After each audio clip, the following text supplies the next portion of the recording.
Structural revision fixes what happens in your novel. Line editing fixes how it actually reads on the page, sentence by sentence, and it's the stage where a perfectly competent manuscript quietly becomes a genuinely good one. In this episode, the small, quiet words draining energy out of your prose without you noticing, a simple read-aloud test that catches problems your eyes reliably skip over, and how to edit deliberately for rhythm, not just for grammatical correctness. This is episode 7.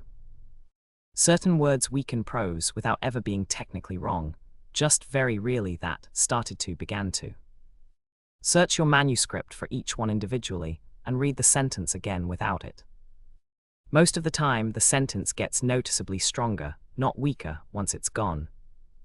These words usually signal a spot where a more specific verb, or a sharper image, was actually available, and simply wasn't reached for in the first draft, when the priority was rightly just getting the scene down at all.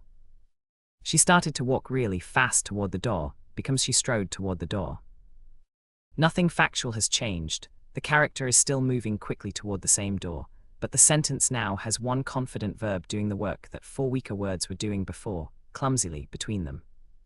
This is the entire line editing process in miniature, not making things fancier, just removing the padding between the reader and what's actually happening in the scene, so the sentence lands with the exact weight it was always supposed to have. Your eyes skip over awkward rhythm almost automatically, your ears genuinely don't.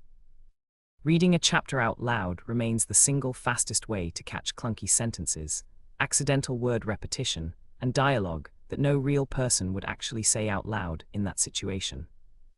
If you stumble reading a sentence aloud, a reader will very likely stumble reading it silently too, even if they couldn't tell you exactly why.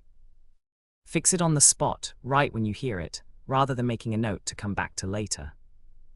A page of similarly structured, similarly lengthed sentences reads as flat, even when every individual sentence is technically fine on its own. Deliberately mix short, punchy sentences with longer, flowing ones, especially around tense or emotional beats, where a short sentence can land like a genuine gut punch immediately after a longer build-up. Rhythm at the sentence level is a real craft tool you can control on purpose, not something that just happens to lucky or naturally talented writers. Most first-time novelists' manuscripts run somewhere between 10 and 20% longer than they actually need to be.